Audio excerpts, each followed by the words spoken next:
Another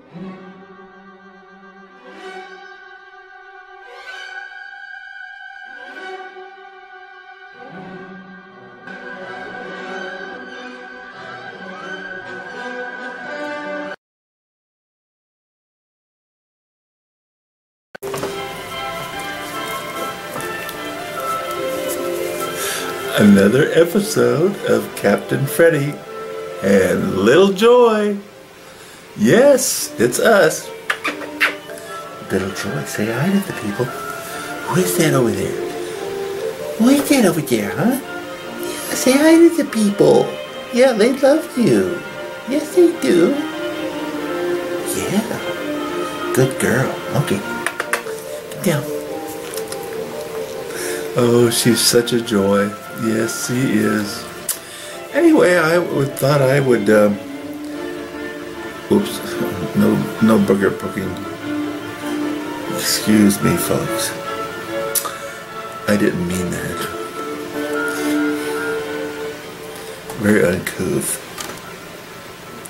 I bet nobody else has picked their nose on their videos. Okay, anyway, I thought today's little segment would be about how I got into be a nomadic. It started after my divorce. And my wife got the house and a couple other things, and I got the RV, which was a 33-foot King's Highway.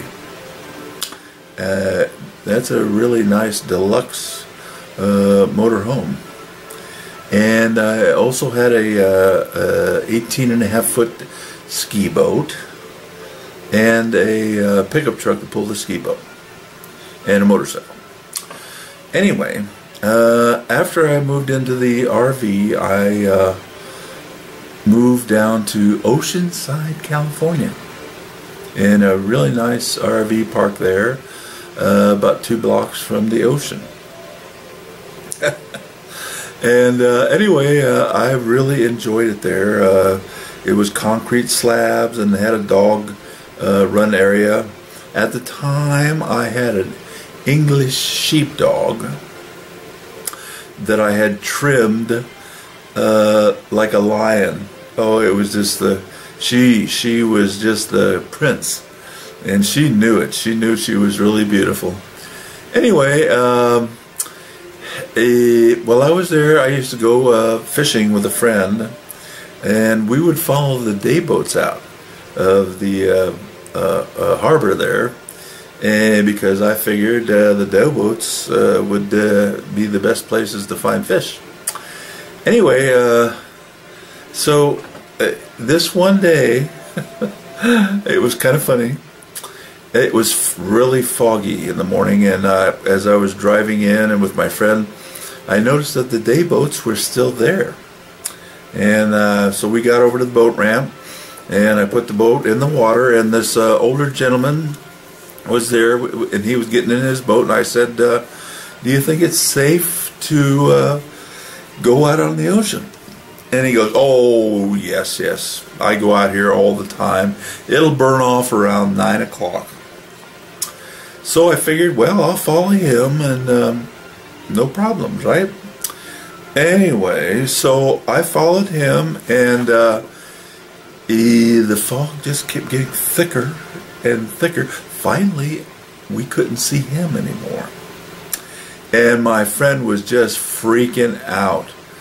Because he pointed out that I didn't have a compass and I didn't have a marine radio.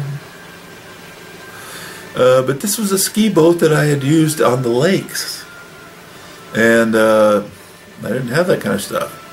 And I didn't know at the time that you're supposed to have all that stuff and flares and all this kind of stuff. Anyway, so I just turned off the motor and I said, hey, let's just fish until, that was like 6 o'clock in the morning. I said, let's just fish until the fog burns off. Anyway, so we got the motor stopped, and I have my pole out, but my friend is just pissed off, and he is freaking out. You know, oh my God, we're gonna drift to the middle of the ocean. And I said, look, we know we're not that far out. It's a calm, it's flat. There's no wind, there's no waves. I mean, this boat is not going to go out in the middle of the ocean like that. And sure enough, 9 o'clock came, and hey, it was just beautiful, son. No problem. Day boat went by. I followed the day boat. And what was really cool about following the day boats and stuff, I didn't, you know, park right next to them and stuff, but I would stop the boat right on the edge of the kelp beds. And this was, you know, oceanside, and the water was so clear there and stuff that you could see way, way down on those kelp beds. And you could actually watch the fish come out of the kelp beds and get your bait. Oh, it was so cool. Yeah. So anyway, that was one of my fun times there. I've got a couple more stories about then, and I guess I could tell you about this one. Anyway, so this other time it was a beautiful day, and I was, you know, like I said, I was following the day boat out of the harbor there, and at the jetty, I'm right next to the day boat, and I've gun it. You know, I mean, you can get this ski boat. It was a tri-hull, and get it up on plane.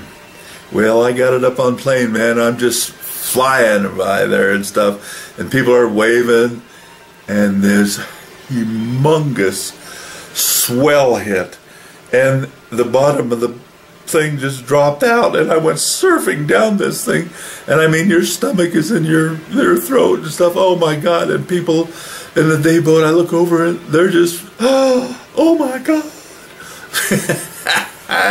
And of course my friend is just freaking out. It was so funny. No problems again. I mean, we made it there.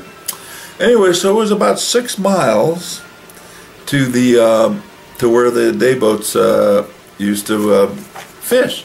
Well, I got about halfway there, and I usually check my gauges, but today, that day, I was kind of laxed and wasn't checking out my gauges very well. So I looked at my gauges, and oh my God, the heat gauge was just on red. I instantly turned it off and opened up the engine compartment. It was inboard, outboard, and the motor was so hot that the oil was crackling. Not a good sign, folks. Not a good sign. So I'm going, oh my God, what happened? I just, you know, why did it get that hot? There didn't seem to be any hoses busted and stuff. Oh, I did check the oil, and they did still have oil in it. Anyway, so I go, oh man, did I forget to put the plug in where you flush your motor, because you always have to flush your motor after you go in the ocean. And so I go, it had a little swim step, and I go out on the swim step, and here is the plug. And that thing is brass. It doesn't weigh anything. And we had been, you know, flying over the ocean and everything and stuff, and that thing was still there. I was just unbelievable. So, you know, I screwed it back on, and my buddy, of course, is freaked out again. I just said, look, we'll just, you know, stay here and let the motor cool, let everything get back to copacetic, and then we'll take off. So that's exactly what we did. I let, you know, a couple hours go by, checked the oil again, started it up, no problem. I had just saved it in the nick of time. Man. Anyway, so we fished that day, you know, no problem. So anyway, I'm gonna wrap this up for today. You know, I gotta have more cool stories for you in the coming months, days, years. I don't know. Hopefully. Oh, just a quick update on the cancer scare. They took out my thyroid. And, you know, we're hoping, crossing our fingers, that that got all the cancer. But I'll keep you updated on that one. So thank you. And Little Joy and I say sayonara. We'll see you next time. Bye.